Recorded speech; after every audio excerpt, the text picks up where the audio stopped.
Subscribe करें हमारे channel Cybertech को और देखें नीट एंट्रेंस एग्जामिनेशन के लिए breathing and exchange of gases पर आधारित एमसीक्यू टाइप क्वेश्चन का सेट नंबर 55 फ्रेंड्स। और आज के वीडियो में हम पुनः प्रस्तुत करने जा रहे हैं हिंदी एक्सप्लेनेशन के साथ breathing and exchange of gases के अन्य एमसीक्यू टाइप क्वेश्चंस को।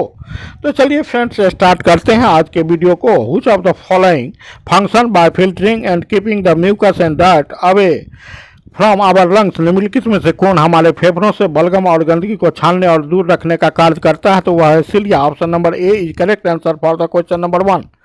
नेक्स्ट क्वेश्चन की हम बात करेंगे। Which of the following is intently made up of cartilage, निम्नलिखित में से कौन सा एक पूर्णतः कार्टिलेज का बना होता है, उपास्थि का बना होता है? तो यहाँ ऑप्शन नंबर 2 की बात हो रही है, बी की बात हो रही है, larynx. Option number B is correct answer for the question number 2।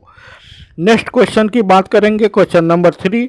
मानव फेफड़ों में मौजूद एल्विलाई की कुल संख्या लगभग होने का अनुमान है तो कितना? तो 500 ml। और एल्विलाई के बारे में हम जानते हैं ये हमारे लंग्स में उपस्थित छोटे छोटे गुब्बारे के समान रचना होती है जिस जहाँ पर गैस का विनिमय होता है, O2 एंड CO2 का एक्सचेंज होता है। और हम जानते हैं कि यहाँ पर ब्लड कैपिलरीज के द्वारा ब्लड की सप्लाई होती है और ब्लड में जो लाया हुआ ऑक्सीजन है वह डिजोल्व हो जाता है और पुनः वहाँ पर जाकर के ऑक्सी हेमोग्लोबिन का निर्माण करता है, जो कोशिकाओं में जाकर हेमोग्लोबिन और ऑक्सीजन में टूट जाता है। ऑक्सीजन कोशिका में को उपलब्ध हो जाता है जहाँ ऑक्सीडेशन की क्रिया के फलस्वरूप एटीपी का निर्माण होता है। पुनः वहाँ बना हुआ CO2 वापस एल्विलाई तक पहुँचता है ब्लड के माध्यम से, अर्थात आरबीसी और प्लाज्मा के माध्यम से। और पुनः यह जब हम सांस छोड़ते हैं, एक्सपायरेशन करते हैं, तो यह बाहरी वातावरण में छोड़ दिया जाता है।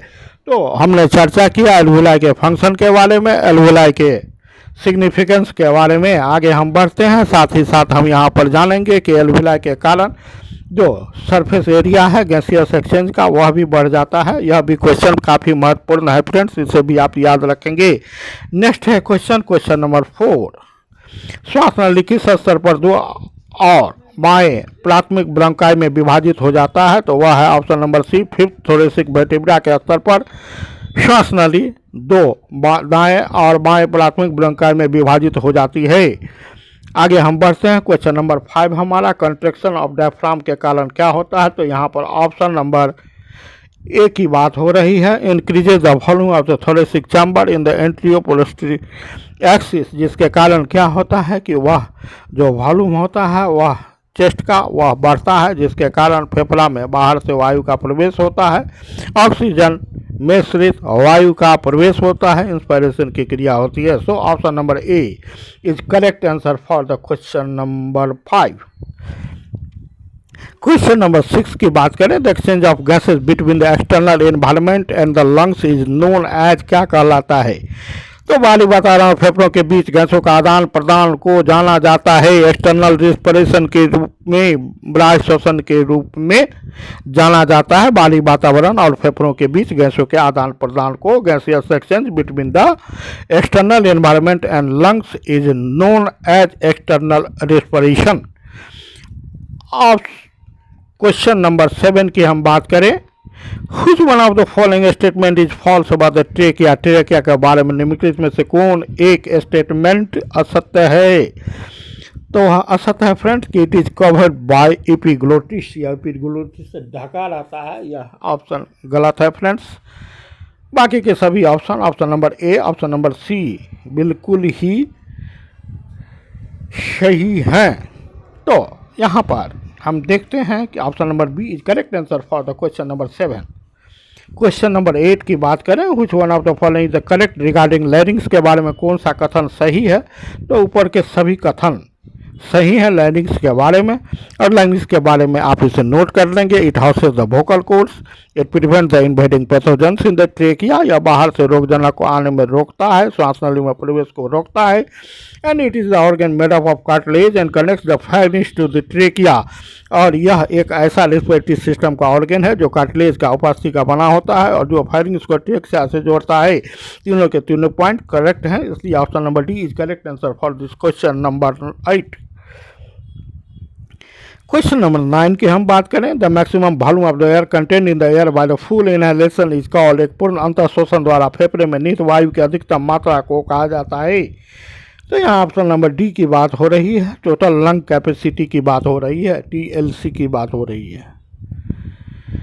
नेक्स्ट क्वेश्चन हमारा क्वेश्चन नंबर 10, निम्नलिखित में से कौन श्वास नली का एक कार्य है फ्रेंड्स? तो वह कार्य है option number B, filters the air we breathe, हम जो वायु सांस में लेते हैं उसका फिल्टर करना श्वास नली का एक प्रमुख कार्य है। आगे हम बढ़ते हैं friends, question number 11, which of the following statement is true about internal respiration, internal respiration के बारे में कौन सा कथन सत्य है फ्रेंड्स? तो यहाँ पर ऑप्शन नंबर बी की बात हो रही है, exchange of gases between the blood stream and the tissue sales.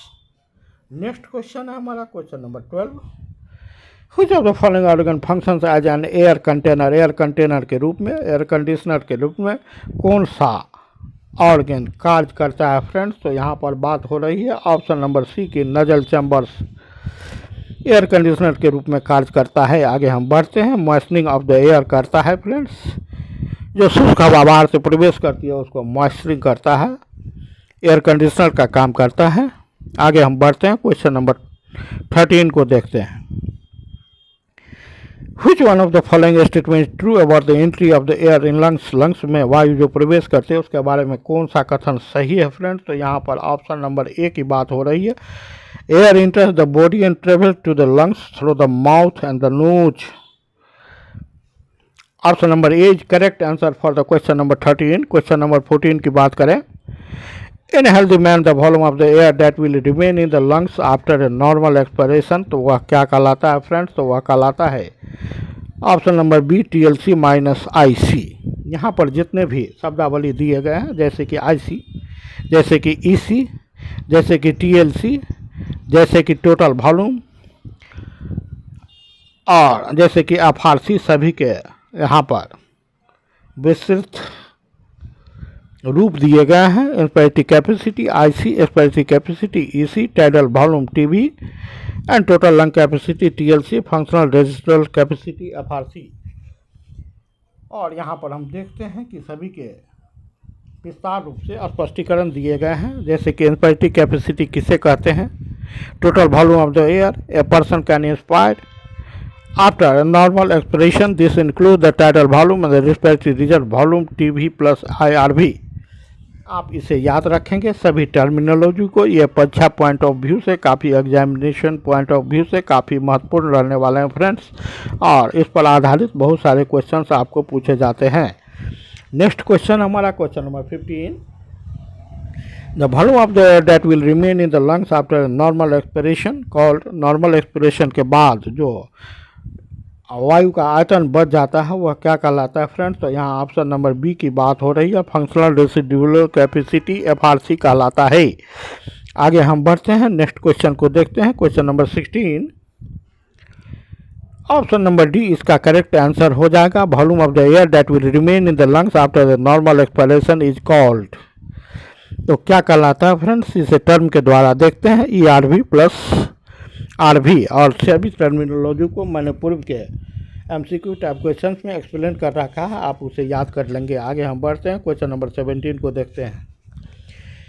Question number 17 है हमारा, volume of the air that will remain the lungs after normal expiration is the about, कितनी मात्रा निःश्वसन के बाद फेफड़ों में रहने वाली वायु की रहती है? तो वह है friends 2300 ml। Option number B is correct answer for the question number 17। Question number 18 की बात करें फ्रेंड्स, तो what is the aerobic respiration, aerobic respiration क्या है? तो respiration in presence of oxygen is known as aerobic respiration. आगे हम बढ़ते हैं, क्वेश्चन नंबर 19 को देखते हैं, which of the following correct for the partial pressure of the oxygen in alveoli, alveoli में ऑक्सीजन का आंशिक दबाव के लिए निम्नलिखित में से कौन सा कथन सही है? तो यहाँ पर ऑप्शन नंबर सी की बात हो रही है, more than the blood. Question number 20 को देखते हैं, क्वेश्चन नंबर 20 में option number B correct answer है, ऊतकों में उत्पादित अधिकांश कार्बन डाइऑक्साइड को रक्त वाहिकाओं में ले जाया जाता है, किस रूप में? तो बाइकार्बोनेट के रूप में। Option number B is correct answer for the question number 20। And the last question of this video, the gaseous exchange in alveoli is a type of simple diffusion. Alveoli में गैसीय विनिमय का एक प्रकार है सरल विसरण। और इसी के साथ आज के वीडियो को हम समाप्त कर रहे हैं और चलने के पहले देखते हैं इसके आंसर्स को, और आशा करते हैं पूर्व की तरह आप इस वीडियो को पुनः प्रोत्साहित करेंगे। Thanks for watching, have U a good day.